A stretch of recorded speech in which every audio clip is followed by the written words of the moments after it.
अस्सलाम वालेकुम my YouTube family, खुशामदीद कहती हूँ आपको आज की खूबसूरत से प्यारे से नए व्लॉग में। और दुआ है कि आप लोग जहाँ भी होंगे खुश खुरम अपनी ज़िंदगी को बहुत अच्छे तरीके से एंजॉय करे होंगे। अल्लाह ताला आसानियाँ फरमाए आपके लिए भी और मेरे लिए भी। तो जी आज है फ्राइडे और मैं फटाफट से चीज़ें समेट रही हूँ। आपको पता है कि रमज़ान जा रहा है और मैंने सोचा क्यों ना मैं आज अपनी नंदों की दावत करती हूँ। यहाँ करते करते मेरे जहन में आ रहा था कि मैं आज बनाऊंगी क्या खाने में। खैर ये भी चीज़ें मैं साथ साथ सोच रही थी कि मैं क्या आज खाने में बनाऊंगी। यह मेरी ऑलमोस्ट ख़त्म हो चुकी थी और यहाँ पे मेरा के भी स्कूल से आने का टाइम हो चुका था।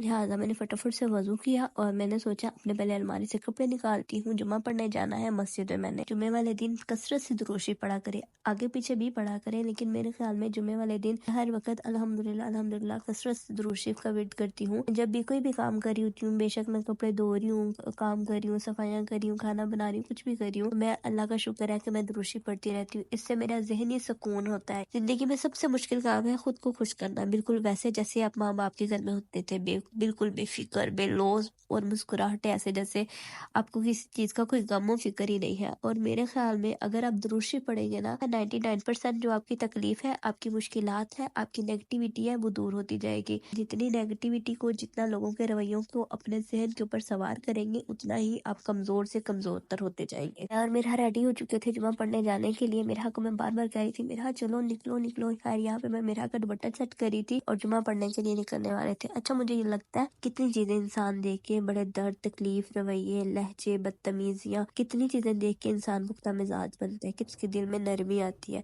पहले आप वही लड़की होती है जो कोई भी बात करता है ना तो कहती है मुंह ना तोड़ दूंगी, है ना। जब आप माँ बन जाती है ना तो आपके दिल में हर चीज के लिए नरमी आ जाती है। आहिस्ता आहिस्ता आप सोचती है नहीं यहाँ भी कंप्रोमाइज कर लेना चाहिए, कोई बात नहीं है, कुछ नहीं होता। वो आपने सुना है ना कि जो दरख्त ज्यादा झुका होता है उसी को सबसे ज्यादा फल लगते हैं और जो दरख्त अकड़ा होता है उसको कोई फल नहीं लगता। यहाँ खैर यहाँ पे अब हम लोग जुमा पढ़ के आ चुके थे और मैंने कपड़े चेंज करके मैंने सोचा सबसे पहले ना मैं ये खाने बनाने का काम कर लेती हूँ। यहाँ पे मैंने सबसे पहले पकौड़ों का सामान तैयार किया जिसमें मैंने प्याज काटे, आलू काटे और फिर बाद में मैंने इनको अच्छे तरीके से धो लिया था। फिर मैंने इसके अंदर मसाले मसूले ऐड किए और मैं इतनी जल्दी जल्दी काम कर रही थी, मुझे बिल्कुल समझ नहीं आ रही थी कि मैं क्या कर रही हूँ। मैंने बेसन ऐड किया, लाल मिर्च ऐड की, नमक ऐड किया, हल्दी पकौड़ों के अंदर कुछ लोग ऐड करते हैं और कुछ लोग नहीं करते, मैं तो नहीं करती हूँ, लिहाजा मैंने नहीं ऐड की थी। और इन सारी चीज़ों को मिक्स कर दिया था। सारी चीज़ें मिक्स करने के बाद आपको पता है कि आलू भी पानी छोड़ देते हैं और प्याज भी पानी छोड़ देते हैं, लिहाजा इसके अंदर पानी की ज़रूरत नहीं पड़ती। साथ ही मैंने फ्रिज से रोल और समोसे निकाल के बाहर रख दिए थे क्योंकि ये फ्रीज हुए पड़े थे और इसको भी थोड़ी देर में मैंने फ्राई करना था।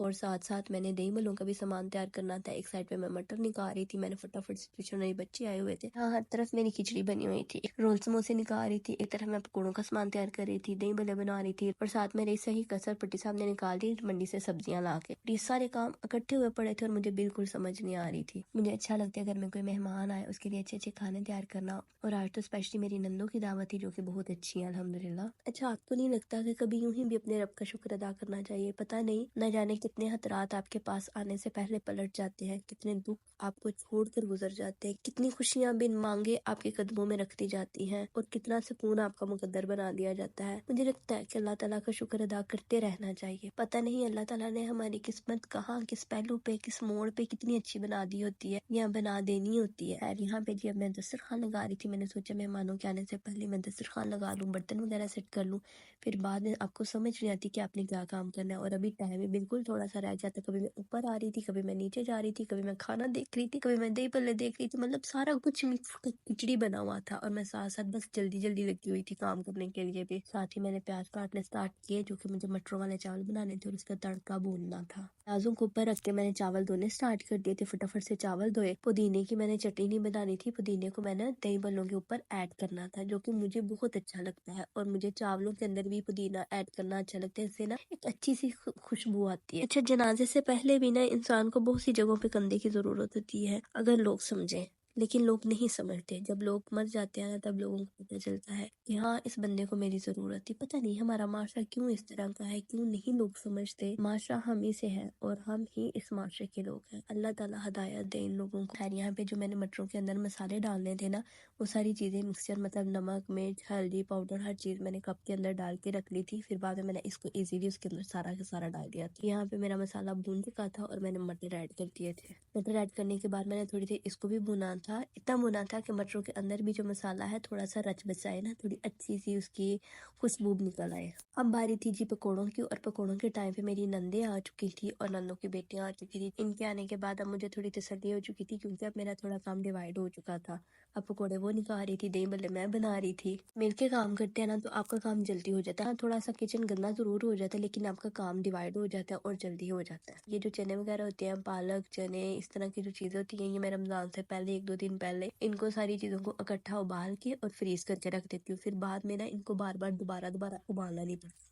अच्छा, मेरा दिल करता है कि सारी दुनिया अमीर हो, इतनी ज़रूर अमीर हो कि उनको कोई भी चीज़ खरीदते वक्त ये ना सोचना पड़े कि पैसे कम हैं। कुछ चीज़ें हैं, कुछ लम्हे हैं, कुछ यादें हैं, मुझे लगता है कि कभी वापस नहीं आते। मेरे बस में होता ना तो मैं कोसों खजा के सारे रंग अपनी बहनों के मुकद्दर में लिख दूँ। मेरा दिल करता है मेरी बहनें इतनी अच्छी ज़िंदगी गुजारे, इतनी अच्छी ज़िंदगी गुजारे, उनको किसी भी चीज़ खरीदने के वक्त ना कुछ भी सोचना पड़े। अल्लाह ताला आसानियाँ करे, सबके लिए आसानियाँ करे। अल्लाह पाक बहुत गफूर और रहीम है। दुआ है कि अल्लाह पाक इस दुनिया की हर बेटी के नसीब इतने अच्छे करे कि उनको कोई भी चीज़ खरीदते हुए ये ना सोचना पड़े कि पैसे नहीं है। अल्लाह ताला सबको कामयाब करे, आमीन सुम्मा आमीन। अच्छा, मेरी बहन कहती है ससुराल जाते वक्त ना अपनी इज्जत अहमियत की उम्मीदें मेके ही छोड़ के जाना अच्छा है। डीट बनकर जिंदगी गुजारोगे तो बहुत अच्छी जिंदगी गुजर जाएगी। अरे देखें, जब आपके इर्द गिर्द बसने वाले लोग ही आपको समझ नहीं पाते तो ऐसे हालात में बेहतर यही होता है कि इनमें रहते हुए भी खुद को अलग कर लिया जाए। ये सबसे बेहतरीन चीज है मेरे ख्याल में। खुशगवार अज़वाजी जिंदगी वो होती है जिसमें मर्द वो करता है जो औरत चाहती है और औरत वो करती है जो वो चाहती है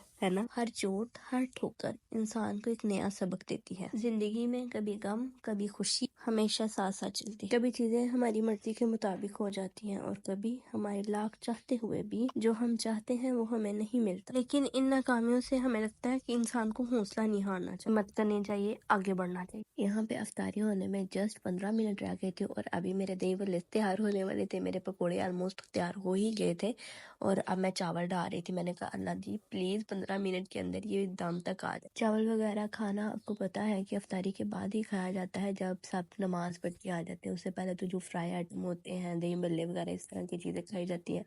लिहाजा मैंने चावलों को दम पे रखा और खुद चले गए थे हम सारे, मतलब चीजें जो थे सारा कुछ उठा के, पकोड़े सारा चीजें उठा के ऊपर छत पे रोज़ा अफ्तार करने के लिए। अदरवाइज हम नीचे रोज़ा अफ्तार करते हैं, लेकिन आज मेरी नंदी आई हुई थी तो लिहाजा हमने सोचा था कि हम रोज़ा ऊपर इफ्तार करेंगे। तो सब लोग अब रोज़ा अफ्तार करने के लिए बैठ चुके थे। उम्मीद है कि आपको मेरा आज का ये व्लॉग पसंद आया होगा, तो प्लीज़ चैनल को लाइक शेयर सब्सक्राइब करना बिल्कुल नहीं भूलिएगा। तो हमें याद रखिएगा। फ़ी अमान अल्लाह। अब मैं आपसे मिलूंगी एक अच्छे से प्यारे से नए व्लॉग में। तब तक के लिए अल्लाह हाफिज़।